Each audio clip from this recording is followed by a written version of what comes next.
Day two. Not much has changed other than some of the little stores. There's a little more activity. People sort of buying some more supplies, whatever vegetables and other items they could find there. I bought today 4 liters of beer, 3 more liters of Coke Zero, some bread at a bakery, and 3 avocados. Uh, I was already good considering I started planning for this a couple weeks ago, so there was not a big deal. Like I said, there's still panic buying in the grocery stores. Well, I say panic buying, but it's not. No one's really panicking. It's more like, well, I might as well get some stuff because everyone else is going to be doing it. So it's not like the panic that we see sort of in the United States where people are buying, a metric ass load of toilet paper, and now apparently they're buying guns and ammunition. For those of you who already have guns and ammunition, you probably went out and bought some more, but you're probably good on the guns if you're a pro Second Amendment like myself. I wanted to read this story from Italy. This is Bernie care, if you will, or Joe Biden care, what they want. This is from thedailystar.com. It says Italian coronavirus victims over 80 could be left to die in drastic measures. According to a document released, plans have been drawn up to determine which patients will receive care due to insufficient bed spaces as the coronavirus continues to ravage Italy. Yeah, so you all want free government health care. This is what happens. It says Italians over 80 may be denied intensive care under drastic measures to deal with the coronavirus outbreak, according to reports. A crisis management team in Turin has prepared a document to determine which patients receive care. The document, seen by the Telegraph, outlines what will happen if there are insufficient spaces. The paper, put together by the Civil Protection Department in the Piedmont, reads: the criteria for access to intensive therapy in cases of emergency must include age of less than 80 or a score on a Charlson comorbidity index, which indicates how many other medical conditions the patient has, of less than 5. Great. Not only this sort of gets rid of the death panel, but you sort of set up a panel. Oh man, this is messed up. The plan measures the patient's ability to recover from the disease. I'm not quite dead yet. It continues. The growth of the current epidemic makes it likely that a point of imbalance between the clinical needs of patients with COVID-19 and the effective availability of intensive care resources will be reached. Should it become impossible to provide all patients with intensive care services, it will be necessary to apply criteria for access to intensive care or treatment, which depends on the limited resources available. Wow. The criteria is set out in the guidelines, and if the situation becomes such an exceptional nature as to make the therapeutic choices on the individual case dependent on the availability of resources, forcing hospitals to focus on those cases in which the cost-benefit ratio is more favorable for clinical treatment. Meaning, a panel's already set up, or guidelines saying, you score 6, you're not going to make it, go home. Or maybe in some cases, you can't go home because you might infect other people. Here's a pill. Wink, wink, nudge, nudge. Coronavirus panic buyer filmed wearing full hazmat suit and mask in Asda store. This is the picture right here. Jeez. Professor David Patterson hopes to have people enrolled on a trial by the end of the month. He said it's potentially effective treatment that should be considered for a large-scale medical trial immediately. What we want to do at the moment is a large clinical trial across Australia, looking at 50 hospitals, and what we're doing, or what we're going to compare, is one drug versus another drug versus the combination of 2 drugs. Around the world, there have been more than 169,000 cases and over 6,500 deaths. So what does that tell you? Well, I mean, obviously, that basically tells me is that now there have some people who've been young who've died from this, but for the far majority, as I said in the past, the far majority of people who've had this are elderly with pre-existing conditions, respiratory infections, cancer, diabetes, guess you could even say eczema, dry skin, whatever. Something that's very serious, and they're already on their last legs, so to speak. Well, clinically speaking, they're not really on their last legs, but according to these panels here, they're on their last legs.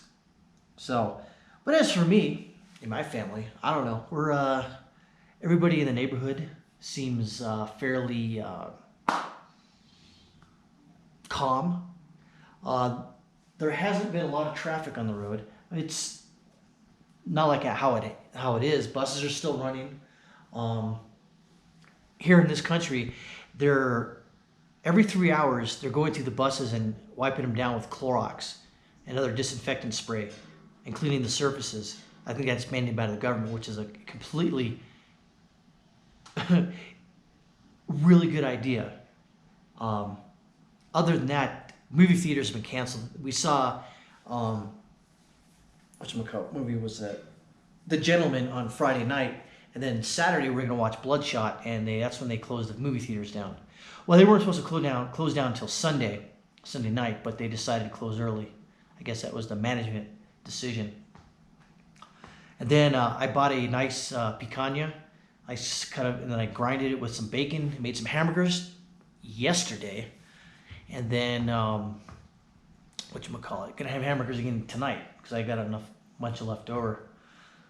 But other than that, if this gets worse, which I don't necessarily think it's going to, I think it's going to be ebbs and flows of, different levels of it being worse and not being worse. I suspect, for one thing, that, well, I'll give you an example. My wife was talking. She says, "Oh yeah, this stuff everything will be fine by May, like May 6th, 7th, something like that." I kind of laughed a little bit. I was like, yeah. No, I suspect, at the very least, 90 days, about 3 months of me sitting around this house. Now, in the past, in the last couple of years, this is where I usually hang out. This is like my house. I don't work. Like I said, you see my past videos. I retired from the military about 6.5 years ago, and since I'm in this country, I haven't really found a job. There's not really no reason to get one at the time. Well, I could have worked in the embassy, but then I was like, there's no point. I'd rather just be home when my son gets home from school. So, that's how I sort of played it. And we weren't hurting for money at all. So there was no point in why work if you don't have to, if you can, so your kid doesn't become a latchkey kid. Your kid comes home and does whatever the hell he wants. And so every time the kid would come home, I was there. So that's good. Other than that, I'm looking outside the window right now, and it's overcast. Trucks are still running. I see a bus right now. Gas stations are still open. There hasn't been a big run on fuel. I heard the the propane gas guy come around with this truck earlier today. Reason I know that is they play this like weird child's music that comes out of it. It's kind of weird, but other than that, the internet's still up. There's no soldiers in the street. I think it's going to happen tomorrow. They are instituting a curfew from 8 o'clock to 6 o'clock in the morning. People are still going to work. Like I said, the military is still going to work apparently. So all things are normal. There's only two people that died here in Ecuador, and they're two sisters, and they were about 70 years old, and they had just returned from Spain, and they passed away. There's about, I gotta have to look at the numbers again. I think maybe 40 to 45 cases here, and like I said in my video yesterday, the particular government here did pretty good on reacting to this. And they were like in the middle of the pack. They started implementing, certain things, no crowds over 30 people. If you do have, and they started, what did they do? They church services, they canceled them for, I think, indefinitely for right now. There's the 2 border checkpoints that are open right now, I think, and they're still allowing trade over land and by the sea. Now, the American Airlines has stopped service in this country, and not only this country, but the surrounding countries, this country borders. So you can leave this country. I don't know how. If there's no planes here, I don't know how you're going to do it, but you can leave. But you can't. Any international passengers cannot come in. So that means like any embassy staff or military members that worked in the embassy who were United States, if they went to a school or had surgery or something like that, they're pretty much stuck in the United States until some other, I guess, or accommodations are made. So whoever is in the States right now is going to be there for a while. Again, it's going to be about 90 days. Now, I'm basing this on just, I'm thinking about, the government is sort of lowballing, all governments right now, sort of lowballing the self-quarantine, all that. They're like, well, 2 weeks to 2 months. I'm thinking it's going to be 3 months because, and for good reason, a lot of governments aren't going to want to take the chance to say, okay, 2 months is good, and then cases start popping up again. They're going to want to wait till this burns itself out by quarantining, and it's a very prudent measure, to my opinion. Again, things could get worse, but right now they're pretty calm, and I think that's what I've said in the past is, I was reading the news where people are going, if you're not panicking, you don't know what's going on. It's like, okay, great, panic. Go ahead and panic. Then what? You're just going to drive your blood pressure up, make your immune system all wonky and, make you susceptible to being, getting a common cold or even just a normal flu. You just never know what happens. So again, panicking isn't going to help anything. I gave you the example yesterday. That's what it feels like living as an American living abroad right now in a foreign country. Again, the U.S. Embassy's on the ball. The government here is on par with that. They're on the ball. They're trying to keep everything calm. They're trying to keep food in the stores. They're trying to keep some semblance of life because they've already, I think, right now, I think pretty soon restaurants are not going to be allowed to be open. Church services aren't going to be allowed for a while. Large-scale gatherings not going to be allowed. Movie theaters already closed. They won't have to worry about that.